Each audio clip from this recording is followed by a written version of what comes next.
حمد و صلات کے بعد تمام حاضرین و سامعین السلام علیکم ورحمۃ اللہ وبرکاتہ۔ ایک آیت مبارکہ 5ویں پارے سورہ نساء کی تلاوت کی ہے۔ دعا کرتے ہیں اللہ تبارک و تعالی سے، اللہ تبارک و تعالی اس کے تحت صحیح سماعت کرنے اور عمل کی توفیق عطا فرمائے۔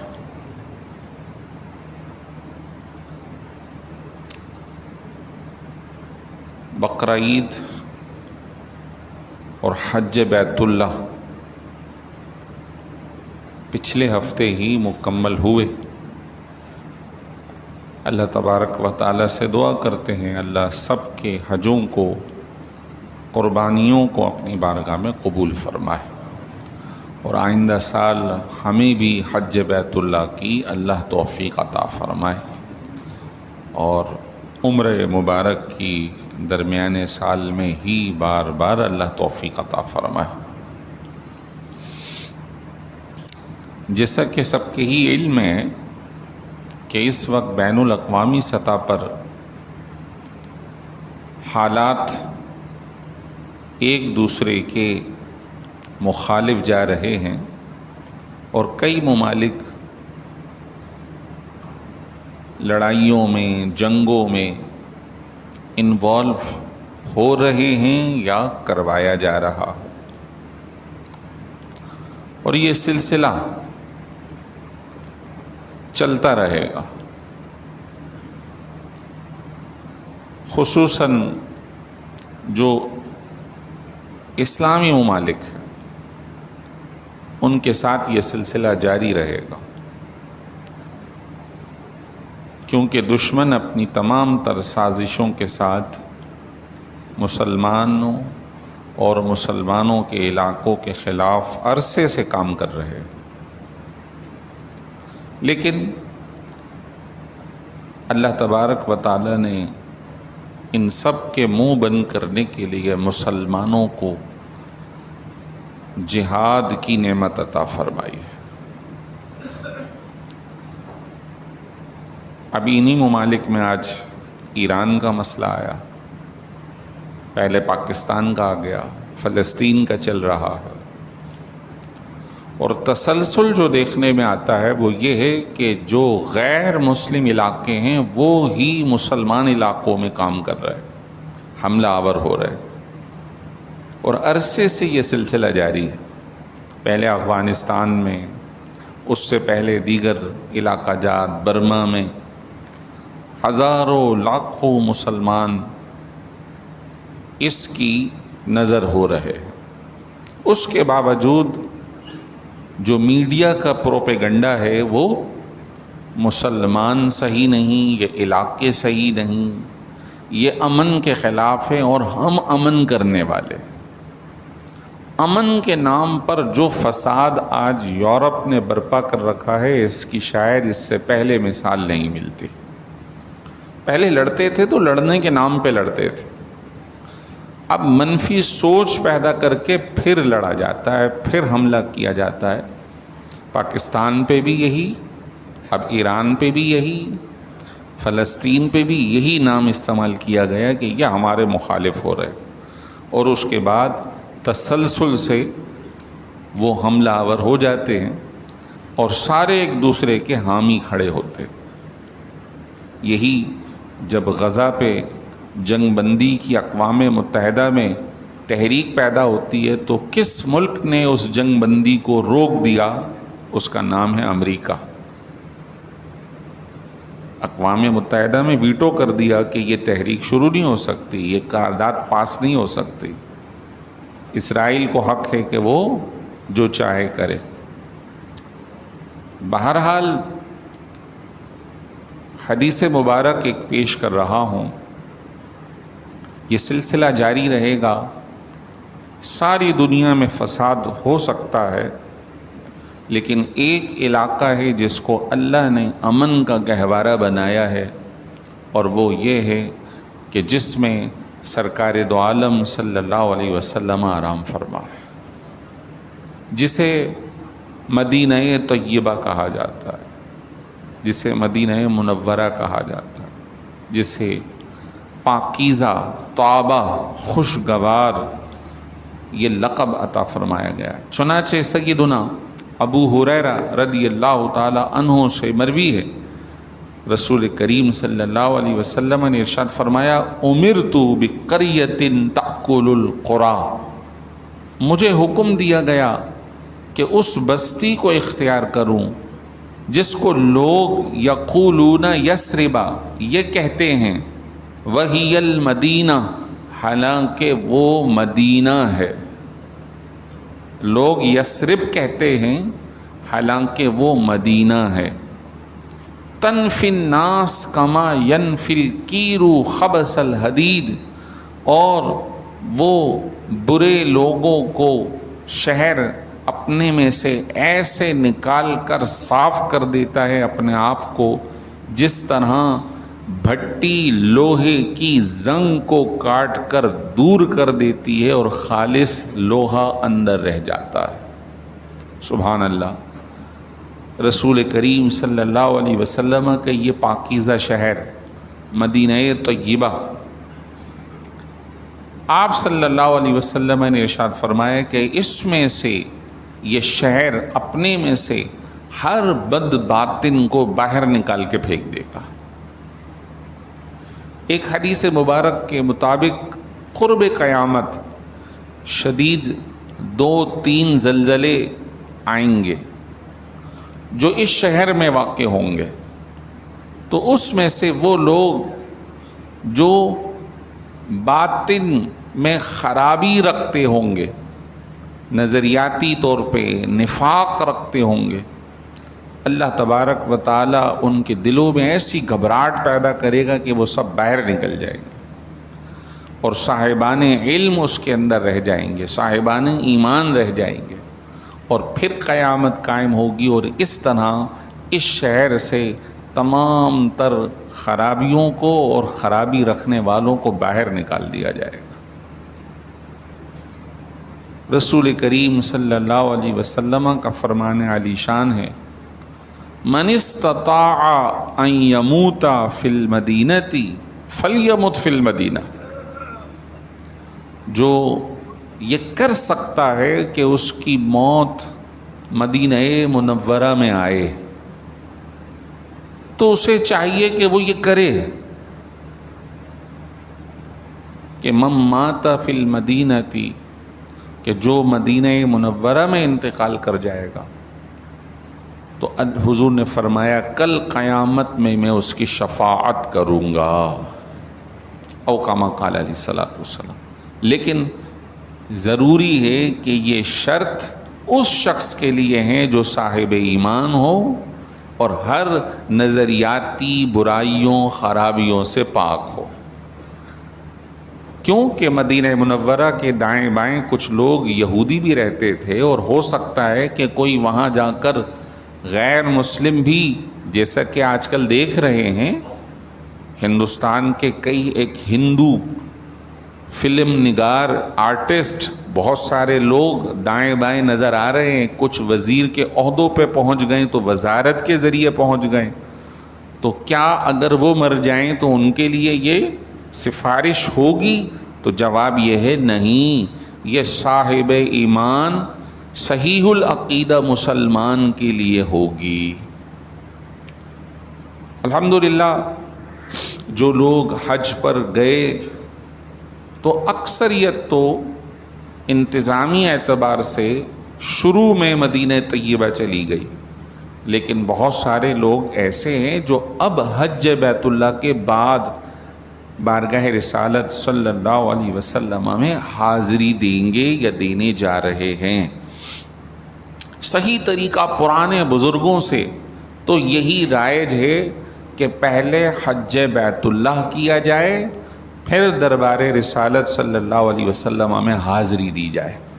تو اگر کوئی یہ کر سکتا ہے حج پہ جانے کے لیے تو پھر وہ انتظام ایسا کرے کہ اپنی زیارت کا جو وقت ہے وہ حج بیت اللہ کے بعد مقرر کرے، ایک حدیث مبارک میں بھی یہ ترتیب نظر آتی ہے۔ رسول کریم صلی اللہ علیہ وسلم نے ارشاد فرمایا کہ من حج البیت ولم یزرنی فقط جفانی، جس نے بیت اللہ کا حج کیا اور ہماری زیارت کو نہیں آیا اس نے ہم سے بے وفائی کی ہے۔ اب اس سے ترتیب پتہ چلتی ہے، لیکن انتظامی طور پہ اگر وہ پہلے ہو کے آ گیا ہے تو زیارت ہو گئی، کیونکہ ایک ساتھ سارے لوگ تو وہاں لاکھوں نہیں ہو سکتے، تو انتظام حکومت کرتی ہے۔ اور اب جس کثرت سے حجاج ہیں تو سنبھالنا، ایک انتظام کرنا مشکل مرحلہ ہے۔ لیکن وہ لوگ جو صرف شارٹ حج کرنے جا رہے ہیں، گئے عرفات گئے، مینا گئے، 1-2 دن کے اندر ہی ریورس ہو گئے اور مدینہ پاک کی حاضری نہیں دیتے، تو ان کو ضرور چاہیے کہ ان 2 دنوں میں 1 دن اور بڑھا لیں اور جا کر وہ زیارت روضہ رسول صلی اللہ علیہ وسلم کر کے واپس آئیں۔ یہاں پہ آج کل جیسے کہ حج کو بھی بسا اوقات ایک پکنک کی طرح بنا لیا گیا ہے اور خوب عیش اور عشرت سے حج کرنے کو ترجیح دی جا رہی ہے، تو اس سے پرہیز کر کے خالص اللہ کی رضا کے لیے اس سنت طریقے کو خصوصاً فالو کیا جائے جو انبیاء علیہم السلام اور بعد کے ہمارے اصحاب اور بزرگوں نے اپنایا۔ اب یہ بھی فیشن چل رہا ہے کہ لوگ جاتے ہیں صرف 9 کو، گئے عرفات میں حاضری دی، پھر بس 10 تاریخ کا عمل کیا، 1 رمی کی اور واپسی آ گئے، کہ بقیہ رمی جو 11 12 13 کی ہے، ویسے تو 3 دن ہے، 10 11 12، کسی کو تاخیر ہو جائے تو وہ 13 کو بھی کرے گا، تو 3 دنوں کی رمی نہیں کر رہے، کہہ رہے ہیں جی یہ تو واجب ہے نا، اس کے بدلے ہم دم دے دیں گے، بس نکلو۔ اور ان کے پاس پیسہ ہے تو وہ عمل کو کم اور پیسوں کو ترجیح دے کر بس مختصر سا حج کیا اور واپس آ گئے۔ یہ عمومی طور پہ جو مزاج چل رہا ہے کہ ہر نیکی کو یوں ہی سمجھا جا رہا ہے، ہر نیکی کو ہلکا جانا جا رہا ہے، اور جیسے نماز پڑھ رہے ہیں تو آج کل ارے بھائی سنت نفل چھوڑو، بس 4 فرض پڑھو بھاگو۔ ارے نماز پڑھنی ہے، کس نے کہا سر ڈھانکنا فرض ہے، بغیر ٹوپی کے نماز پڑھو، کیا فرق پڑتا؟ ارے لباس اچھا پہنو، ارے کون سا بھائی فرض اتنا ہے، ناف سے لے کے گھٹنوں تک چھپ جائے، بس اتنا ہی کافی ہے۔ شارٹ پاجامہ پہن کے، ٹی شرٹ پہن کے، برگر انداز کے اندر کھڑے ہوئے، احسان جتایا جیسے اللہ پر، جبکہ بزرگوں کا طریقہ یہ نہیں، سرکار دو عالم صلی اللہ علیہ وسلم کا یہ طریقہ نہیں۔ ہمیں تو حکم ہے کہ ویسے نماز پڑھیں، ویسے عبادت کریں، ویسے طریقے کو اختیار کریں جو ہمارے آقا و مولا نے کیا ہے، جو ہمارے بزرگوں نے کیا ہے۔ کبھی سرکار بغیر عمامے اور ٹوپی کے نماز نہیں پڑھتے تھے، شدت کی گرمی ہو تب بھی آپ نے انتہائی انتظام اور انتہائی اس کے ساتھ جو وابستگی ہے اس کا اظہار فرمایا۔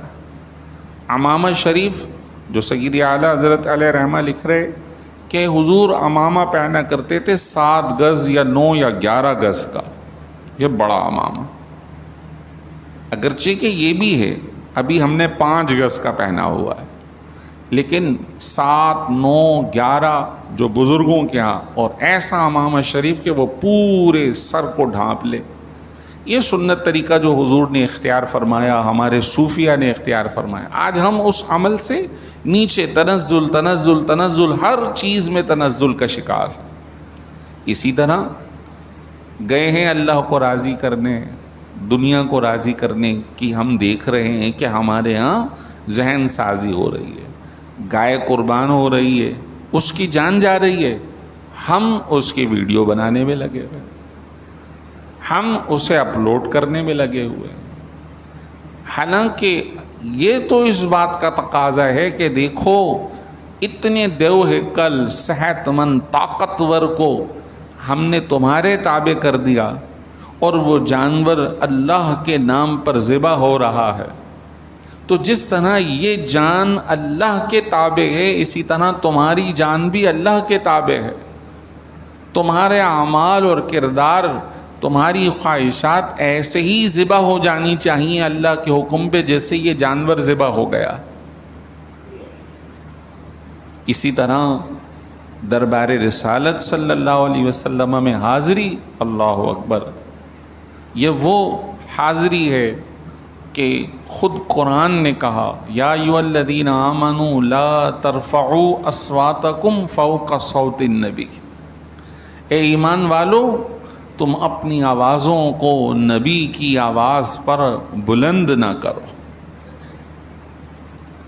اور ایسے بات نہ کرو جیسے آپس میں بات کرتے ہو۔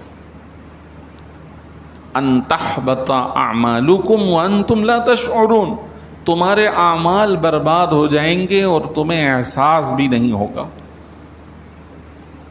حضور کے دربار میں بے ادبی کو کفر قرار دیا گیا کہ کفر کی وجہ سے انسان کے اعمال برباد ہوتے۔ حضرت امام مالک امام مدینہ بنو امیہ کے زمانے میں، بنو عباس کے زمانے میں عباسی سلطنت جاری تھی، تو خلیفہ وقت ابو جعفر وہ مدینہ پاک میں آیا اور کسی وجہ سے اس نے آواز کو بلند کیا، تو امام مدینہ امام مالک رحمۃ اللہ تعالی علیہ نے اسے اپنے پاس بلا لیا اور پھر اسے سرزنش فرمائی کہ تمہیں معلوم نہیں کہ تم کہاں موجود ہو؟ کیا تم نے قرآن نہیں پڑھا کہ یہاں پر اپنی آواز کو بلند کرنا منع ہے؟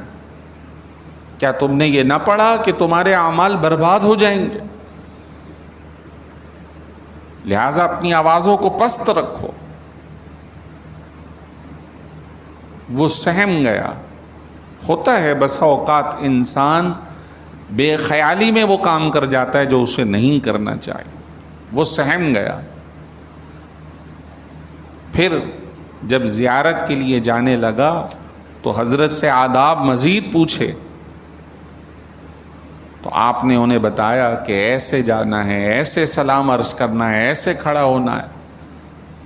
پھر عرض کی کہ جب اللہ کی بارگاہ میں دعا کروں تو وہ بھی طریقہ بتا دیں کہ قبلہ رو ہو جاؤں یا دربار رسالت کی طرف منہ کروں۔ فرمایا کہ تمہیں حضور کے دربار کی طرف ہی منہ کرنا چاہیے، کہ تمہاری دعا کیا بلکہ تمہارے جد اعلیٰ باپ حضرت آدم کی دعا بھی ان کے وسیلے سے قبول ہوئی ہے۔ سبحان اللہ، ان کے وسیلے سے دعا قبول ہوئی ہے۔ اور خود اللہ تعالیٰ نے قرآن میں یہ آیت عطا فرمائی، یہ سورہ نساء کی جو میں نے ابھی پڑھی تھی، وَلَوْ أَنَّهُمْ اِذْ ظَلَمُوا أَنفُسَهُمْ جَاءُوكَ، اگر یہ لوگ اپنی جانوں پہ ظلم کر لیں، یعنی گناہ کر لیں، یہ ظلم ہے جو ہم گناہ کر رہے ہیں، یا ہماری جان پہ ہماری طرف سے ظلم ہے کہ اس کی سزا ہوگی، اگر معافی نہ ہوئی تو سزا ہوگی۔ اگر یہ اپنے آپ پہ ظلم کر لیں تو اے ہمارے پیارے حبیب یہ آپ کے پاس آ جائیں، آپ کی بارگاہ میں آ جائیں۔ فاستغفر اللہ، اور یہاں آ کر اللہ سے دعا مانگے، اللہ ہمارے گناہ معاف فرما دے۔ واستغفر لهم الرسول، اور سرکار دو عالم صلی اللہ علیہ وسلم رسول بھی ان کے لیے سفارش کر دے، مولا میرا امتی ہے اسے بخش دے۔ لَوَجَدُ اللَّهَ تَوَّابًا رَحِيمًا، جب رسول نے شفاعت کر دی تو وہ ضرور اللہ کو بخشنے والا اور رحم کرنے والا پائیں گے۔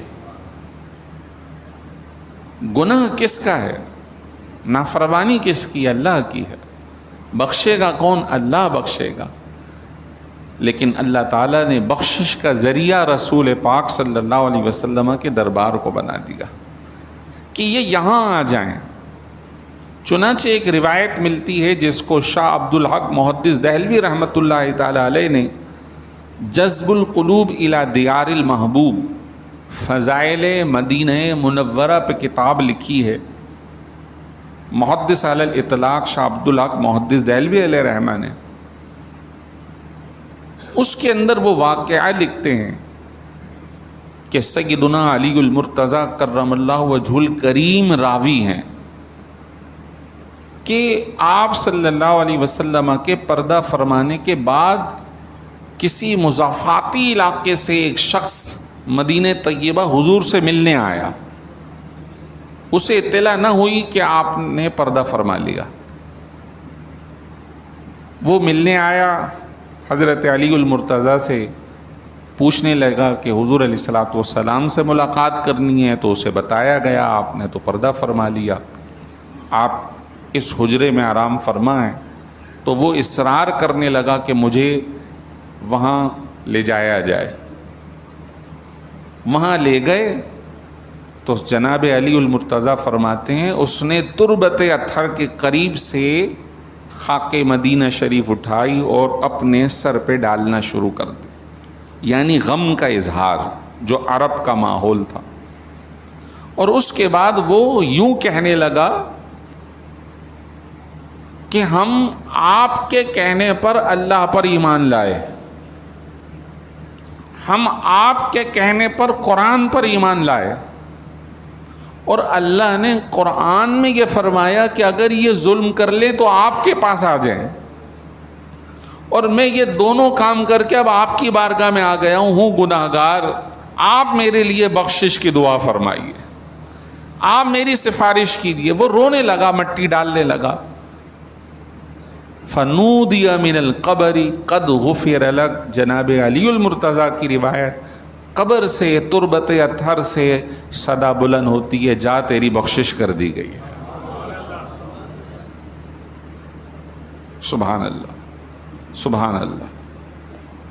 ایک اور بغداد کے بزرگ جن کی تعریف خود شیخ المشائخ محبوب سبحانی شیخ عبد القادر جیلانی رحمۃ اللہ تعالی علیہ نے اپنے قصیدے میں، قصیدہ غوثیہ میں ان کی تعریف فرمائی ہے۔ ان کا نام ہے شیخ احمد کبیر رفاعی رحمۃ اللہ تعالی علیہ۔ رفاعی سلسلے کے سربراہ ہیں، جس طرح قادری چشتی سلسلے ہمارے صوفیانہ ہیں، ایک رفاعی سلسلہ جو بغداد عراق میں ہے، اور یہاں پاکستان میں بھی بہت سارے لوگ اس سلسلے سے وابستہ ہیں۔ حضرت شیخ احمد کبیر رفاعی رحمۃ اللہ تعالی علیہ کے بارے میں آتا ہے کہ جب بھی کوئی عراق سے قافلہ جاتا تھا تو آپ ہر ملنے والے کو، حاجی کو یہ کہا کرتے تھے کہ تم ضرور بارگاہ رسالت میں میرا سلام عرض کرنا، میرا سلام عرض کرنا، اور جو جاتا اسے سلام بھیجتے۔ تو یقیناً جو سلام بھیجتا ہے اس کا سلام پہنچتا بھی ہے اور جواب بھی عنایت ہوتا ہے۔ اب کچھ عرصے گزرنے کے بعد اللہ تعالیٰ نے نصیب بلند فرمائے اور اب خود حج کے لیے چلے۔ حضرت احمد کبیر رفاعی رحمۃ اللہ تعالی علیہ جب حج بیت اللہ سے فارغ ہوئے تو مدینہ منورہ، مدینہ طیبہ سرکار کی بارگاہ میں حاضر ہوئے صلی اللہ علیہ وسلم، اور عرض کرنے لگے یا رسول اللہ صلی اللہ علیہ وسلم، میں عرصے سے سلام بھیجتا رہا، آج غلام سلام کے لیے خود حاضر ہوا ہے، چاہتا ہوں کہ آپ سے مصافحہ بھی ہو جائے۔ اللہ اکبر، اللہ اکبر، مصافحہ بھی ہو جائے۔ حضرت احمد کبیر رفاعی رحمۃ اللہ تعالی علیہ یہ تقاضا کرتے ہیں، اور اس کو بھی جواہر البحار جو ایک بڑی زبردست سیرت کی کتاب ہے اس میں نقل فرمایا کہ پھر دربار رسالت سے ہاتھ نمودار ہوئے اور ان کا بوسہ انہوں نے لیا اور سلام عرض کیا۔ سبحان اللہ، تو زندہ ہے واللہ، تو زندہ ہے واللہ، میری چشم عالم سے چھپ جانے والے۔ اللہ تعالیٰ نے دربار رسالت صلی اللہ علیہ وسلم کو بہت بلندی عطا فرمائی ہے کہ یہ کائنات ان کے طفیل ہی بنی ہے، ان کے طفیل ہی ہمارے لیے بخشش کا ساز و سامان ہیں۔ ان کے نام پر کلمہ جو ہم نے پڑھا ہے تو ہم اسلام میں داخل ہوئے ہیں۔ قبر کے سوالات کے جوابات بھی آخر میں ان کے نام پر ہی ختم ہوں گے، اور وہیں پہ اگر وہ جواب دے پاتا ہے تو کامیابی نصیب ہوگی۔ ان کے بغیر تو جنت کا دروازہ نہیں کھلے گا۔ حدیث مبارک کے اندر موجود ہے، اس سرکار فرماتے ہیں کہ سب سے پہلے میں جنت کے دروازے پہ پہنچوں گا۔ رضوان جنت جو فرشتہ ہے جس کا نام رضوان ہے، وہ دربان ہے جنت کا، وہ اندر سے آواز دے گا، آپ کون ہیں؟ من انتا؟ آپ ارشاد فرمائیں گے انا محمد الرسول اللہ، میں محمد ہوں صلی اللہ علیہ وسلم۔ پھر اندر سے جواب دیں گے بکا امرتو یا رسول اللہ، مجھے تو آپ کے بارے میں ہی حکم دیا، جب آپ آئیں گے تبھی دروازہ کھلے گا۔ سبحان اللہ۔ آج لے ان کی پناہ، آج مدد مانگ ان سے، پھر نہ مانیں گے قیامت میں اگر مان گیا۔ سبحان اللہ۔ اللہ کی سرتا بقدم شان ہے یہ، انسان نہیں انسان، وہ انسان ہے یہ۔ اللہ اکبر۔ اللہ تعالیٰ نے ہمارے نبی کو بڑی رفعت اور بلندی عطا فرمائی ہے۔ اللہ تعالیٰ اس شہر کو تر و تازہ رکھے، آباد رکھے، شاداب رکھے۔ اللہ ہمیں بار بار اس دربار کی حاضری نصیب فرمائے، ان کی محبت اللہ ہمارے دلوں میں جاری فرمائے، ان کے طفیل اللہ امت مسلمہ کو یکجا کر دے، جذبہ جہاد عطا فرمائے۔